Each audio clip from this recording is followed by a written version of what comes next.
नमस्कार, आप सभी का स्वागत करते हैं हमारे YouTube चैनल पर। आप सभी को पता होगा OROP 2 की जो घोषणा जो यहाँ पर मोदी सरकार के द्वारा OROP 2 एरियर दिया जा रहा है, वो बिल्कुल भी सही नहीं दिया जा रहा है। उसमें काफ़ी सारी विसंगतियां हैं और भूतपूर्व सैनिकों उनके आश्रितों की काफ़ी सारी ऐसी समस्याएं हैं जो अभी तक पूरी नहीं हुई हैं।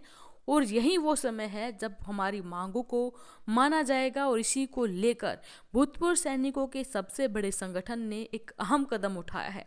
माननीय राष्ट्रपति महोदय, माननीय प्रधानमंत्री महोदय और माननीय रक्षा मंत्री तक सीधा पहुंचाया है अपनी संबंधित मांगों का ज्ञापन। क्या क्या मांगे रखी गई हैं और आखिर हम क्यों कह रहे हैं कि यही वो समय है कि हमारी मांगे पूरी हो सकती हैं, वीडियो में जानेंगे विस्तार से। आपसे रिक्वेस्ट है, आपने अभी तक चैनल को सब्सक्राइब नहीं किया है, सब्सक्राइब करें, वीडियो अपने दोस्तों के साथ जरूर शेयर करें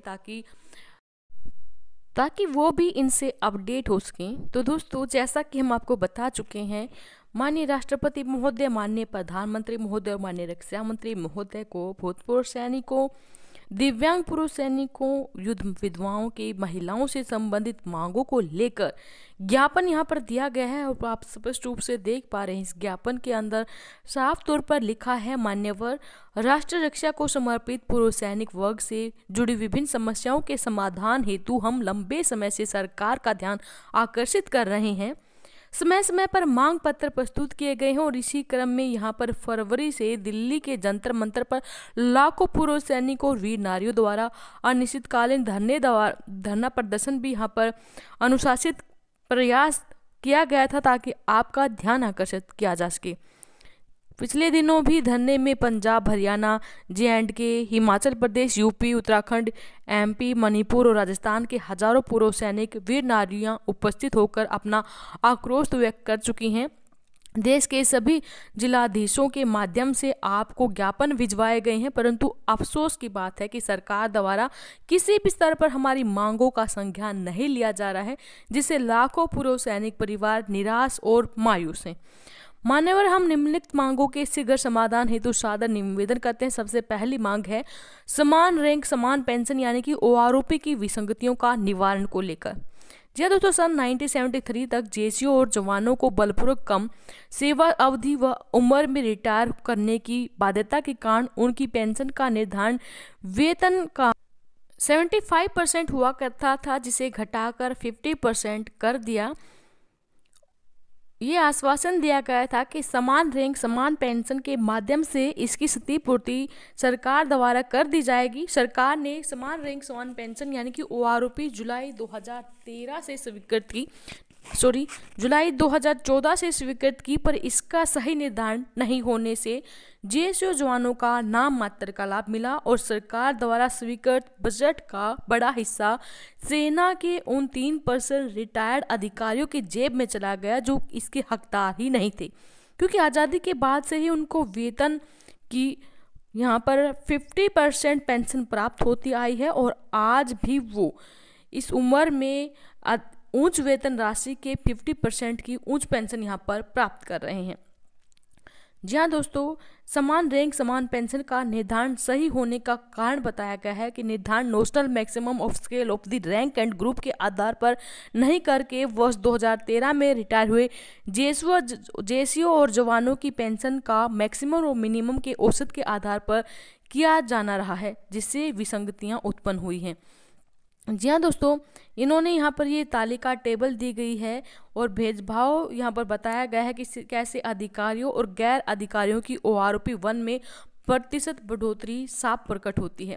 देख पा रहे हैं, ये रैंक यहाँ पर दे रखी है सिपाही, नायक, हवलदार, ऑनररी नायब सूबेदार, naib subedar, subedar major, honorary lieutenant, honorary captain, lieutenant, captain, major, lieutenant colonel और ब्रिगेडियर की।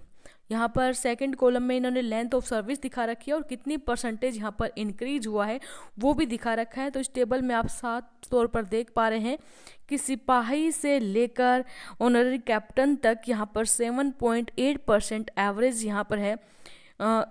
इसके बाद यहाँ लेफ्टिनेंट के देख पा रहे हैं, यहाँ पर no one will retire as lieutenant, 4% यहाँ पर इंक्रीमेंट यहाँ पर परसेंटेज दिखाया गया है। ऐसे ही कैप्टन और मेजर, लेफ्टिनेंट कर्नल कर्नल की यहाँ पर आप देखेंगे तो 30.5% एवरेज यहाँ पर इंक्रीमेंट दिखाया गया है।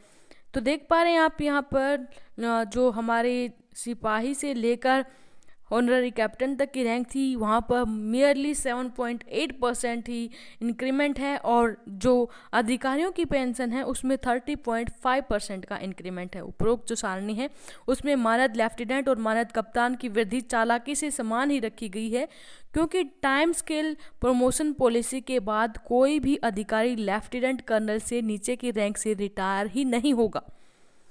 पुनः समान रैंक समान पेंशन ओआरओपी द्वितीय जो कि जुलाई यहाँ पर 2011 से लागू की गई थी, इसमें तो 7वां वेतन आयोग द्वारा वेतन और पेंशन का निर्धारण गलत पे मैट्रिक्स लेवल अपनाने से कुछ रैंक्स की पेंशन ही कम कर दी गई है।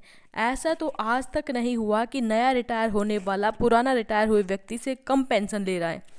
आगे यहाँ पर मिलिट्री सर्विस पे से भी अन्याय और भेदभाव हो रहा है। वो कैसे? ये तो सर्वमान्य है कि मिलिट्री सर्विस पे सैन्य सेवा की कठिनाइयों और जोखिम के आधार पर स्वीकृत की गई थी, पर इसके निर्धारण में कठिनाइयों और जोखिम के आधार को बिल्कुल अनदेखा कर 3% अधिकारियों को यहाँ पर देख पा रहे होंगे आप 14,400 रुपये प्रति माह, और जिन 75 जेसीओ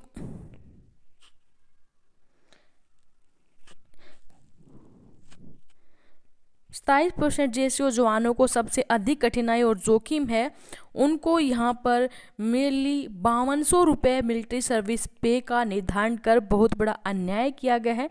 इसका सीधा प्रभाव पेंशन निर्धारण पर होने से अधिसंख्यक पूर्व सैनिकों का शोषण हुआ है।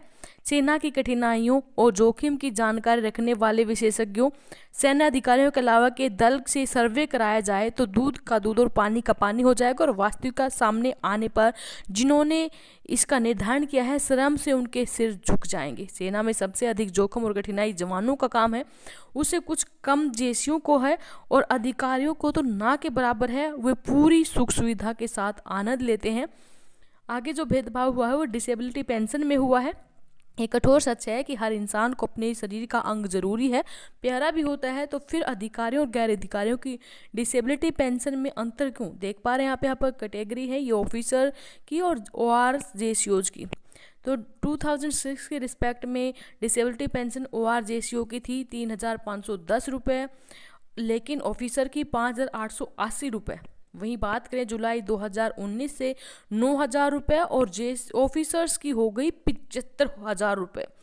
तो परसेंटेज इंक्रीज देखेंगे आप 2006 से जुलाई 2019 में तो ओआर जेसीओज का 156% इंक्रीज है, तो वहीं ऑफिसर का सीधा 1175%। तो इसी तरह वार इंजर्ड डिसेबिलिटी और वार इंजर्ड इनवैलिड आउट पेंशन में भी अप्रत्याशित भेदभाव किया गया है। 7वां वेतन आयोग ने तो जवान जेसीओ और अधिकारियों के लिए क्रमशः 12,000, 17,000 और 27,000 की सिफारिश की थी, लेकिन अधिकारियों ने मोटा माल मारने के लिए अनामली कमेटी के मार्फत अपने हित में बदलाव करवा लिया, और यही कारण है कि सीएजी की रिपोर्ट के अनुसार आज भी यहाँ पर 40% से अधिक अधिकारी डिसेबिलिटी पेंशन के साथ रिटायर होने का जुगाड़ बैठाकर मोटी राशि हड़पा रहे हैं। प्रार्थना है डिसेबिलिटी पेंशन को बिना रैंक आधारित भेदभाव के युक्तिसंगत स्तर पर लागू किया जाए। नेक्स्ट है रिजर्विस्ट पेंशनर को ओआरओपी नहीं देना एक गंभीर शोषण है। जी हाँ दोस्तों, ये सच्चाई है कि एक नियमित सैनिक के बजाय एक रिजर्विस्ट देश के प्रति ज़्यादा समर्पित रहा है। सेना द्वारा रिजर्व फोर्स रखने और सरकार का पैसा बचाने के लिए जबरन सैनिकों को रिजर्विस्ट के तौर पर घर भेजा गया, और ये शर्त लगा दी गई कि प्रति वर्ष 1 माह की ट्रेनिंग के लिए और युद्ध की स्थिति में मोर्चे पर उपस्थित होना अनिवार्य होगा। ना तो वो स्थायी नौकरी के लिए स्वतंत्र रहा, ना ही कोई अपना व्यवस्था स्थापित करने की स्थिति में रहा, और जब भी सेना और युद्ध देश के युद्ध के लिए बुलाया जाए तो वह कुछ जीवन यापन के साधन को छोड़कर मोर्चे पर पहुंचा। ऐसे बहुत कम संख्या में जीवन समर्पित व त्यागी रिजर्विस्ट सैनिकों को ओआरओपी नहीं देना एक बड़ा अन्याय और उनकी सेवा का उपहास है। तत्काल उन्हें ओआरओपी देने की प्रार्थना है। ग्रुप एक्स के सैनिकों की पेंशन में विसंगति है। 7वां वेतन आयोग की सिफारिश के बाद से ही पूर्व के एक्स ग्रुप की पेंशन पाने वाले पूर्व सैनिकों की पेंशन में कमी की गई है, जो न्याय संगत नहीं है, और कहा जा सकता है कि इसमें सुधार करना भी अनिवार्य है। बिना आर्थिक लाभ के मानद पद देने का औचित्य क्या है? गैर अधिकारी वर्ग के कुछ पदों से सैनिकों को रिटायरमेंट के पश्चात मानद पद दिए जाते हैं, फिर उन्हें किसी पर भी प्रकार का मौद्रिक लाभ नहीं दिया जाता है। निवेदन है कि सभी मानद पदधारी सैनिकों को मौद्रिक लाभ स्वीकृत किए जाएं। प्रीमेच्योर रिटायर होने वाले सैनिकों को ओआरओपी दिया जाए। कोई भी सैनिक अपने टर्म्स ऑफ इंगेजमेंट के बाद रिटायर होता है तो ही पेंशन का अधिकारी हो पाता है। फिर ओआरओपी की धारणा को नकार कर उसे वंचित रखना अन्यायपूर्ण निर्णय है। तो ये सभी पॉइंट हैं। इसके साथ साथ सातवां वेतन आयोग द्वारा जो पे मैट्रिक्स के लेवल के आधार पर नुकसान किया गया है पारिवारिक पेंशन के निर्धारण में, यहाँ पर जो गलती हुई है, और इसके साथ ही ऑनररी लेफ्टिनेंट और कैप्टन की पेंशन वृद्धि में अनदेखी हुई है। जोखिम भरे अभियान और सेवा के लिए सभी के समान भत्ते का भुगतान, ये मांग रखी गई है। और साथ ही साथ सेवादार प्रथा भी समाप्त की जाए और वीरता एवं उत्कृष्ट सेवाओं हेतु दिए जाने वाले पदकों में पारदर्शिता हो और अधिकारियों की तर्ज पर जेसीओ जवानों को भी टाइम स्केल प्रमोशन दिया जाए। जेसीओ व जवानों का पक्ष उनसे ही सुना जाए और फेडरेशन ऑफ वेटरन एसोसिएशन ही हमारा पक्ष रखने का अधिकृत हो। ये सारी मांगे यहाँ पर रखा गए हैं। करीब 70 दिनों से चल रहे आ रहे हमारे धरने के पश्चात 30 अप्रैल 2023 को सभी सांसदों के माध्यम से ज्ञापन प्रस्तुत कर निवेदन है कि सरकार मांगों का संज्ञान ले, वार्ता कर समाधान किया जाए, अन्यथा संसद के घेराव जैसे कदम उठाने को मजबूर होना पड़ेगा। आशा है कि हमें पूर्ण विश्वास है कि लोक कल्याणकारी सरकार राष्ट्र रक्षा को समर्पित रहे पूर्व सैनिकों के हितों की अनदेखी न करते हुए शीघ्र ही शीघ्र मांगों का समाधान कर लाखों पूर्व सैनिक और परिवारों को अनुग्रहित करेगी। तो दोस्तों, ये वो टाइम है जब यहाँ पर इलेक्शन नज़दीक आ रहे हैं और ऐसे में भूतपूर्व सैनिकों के संगठन ने डिमांड उठाई है, जितने भी विसंगतियां हैं सरकार उनको जल्द से जल्द सोल्व आउट करे। साथ ही साथ एक चेतावनी भी दी है, अगर ऐसा नहीं हुआ तो संसद का घेराव करने पर उनको मजबूर होना पड़ेगा। वी होप गवर्नमेंट की तरफ से कोई सूटेबल कदम यहाँ पर उठाया जाए। जो भी लेटेस्ट अपडेट आएगा नेक्स्ट वीडियो के माध्यम से हम आपको अवगत कराएंगे। तब तक के लिए बने रहे हमारे साथ। धन्यवाद। जय हिंद, जय भारत।